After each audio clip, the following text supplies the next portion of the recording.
Those folks coming out of that field down in Virginia carrying swastikas and torches and the veins bulging on their skin as they were screaming. It was a wake-up call for us as a country, and for me, a call to action. At that moment, I knew I'd have to run, because my father taught us that silence was complicity. Oh, really? By that standard, the President of the United States is complicit in that Antifa violence going on outside of Atlanta, where thugs have descended on a new police training project.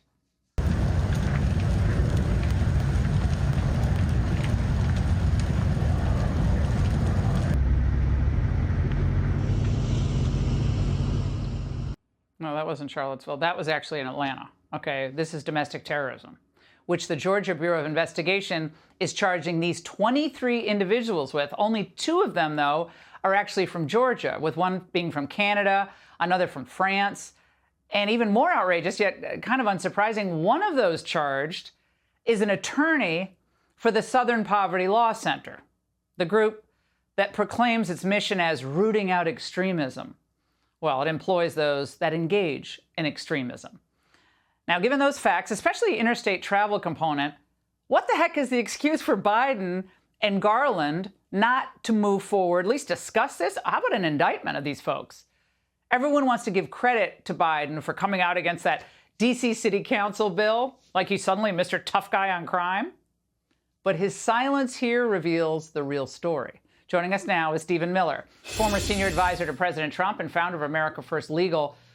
Stephen, I mean, to listen to Merrick Garland, it's white supremacy is rampant across the country, and that's the focus of what they're going to prosecute and pursue. Yet he also claims that without fear or favor, we go after all domestic terrorism. Does that look like that's the case here, at least yet?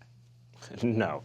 Since the first day of this administration, it's been the narrative of Joe Biden and Merrick Garland that white supremacists are roaming the whole country, terrorizing our citizens, destroying our cities, and all the might of the Department of Justice will be used to pursue them. But they don't really mean white supremacists. What they really mean is targeting conservative Americans, targeting Republicans, and of course targeting Donald Trump. We're now in the 3rd year of the DOJ's January 6th investigation, and it will never end as long as they are continuing to wield the prosecutorial power. But what is actually happening in our country is you have Antifa rioters laying siege to a police training center, and total silence from Joe Biden, total silence from DOJ, not just about this attack, but about all the Antifa attacks, and of course, all the BLM attacks, where the Department of Justice was dropping charges against BLM rioters in case after case after case that were initiated under the Trump administration.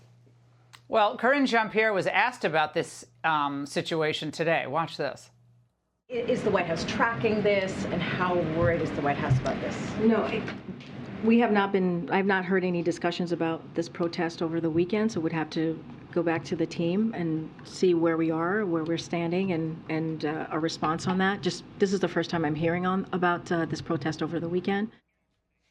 It's the first time she's hearing about it. I mean, if this was something that happened at CPAC, you know, that was some scuffle outside CPAC, should be all over it. But, oh, no, it's just a police training site, some giant protest where they're swarming it over the weekend and setting fire. But that's, no, I haven't gotten around to my clipping service yet. She makes it sound like just a lovely, peaceful, polite gathering. Not anything like when they sent 30 armed officers to go into the home of a pro-life activist.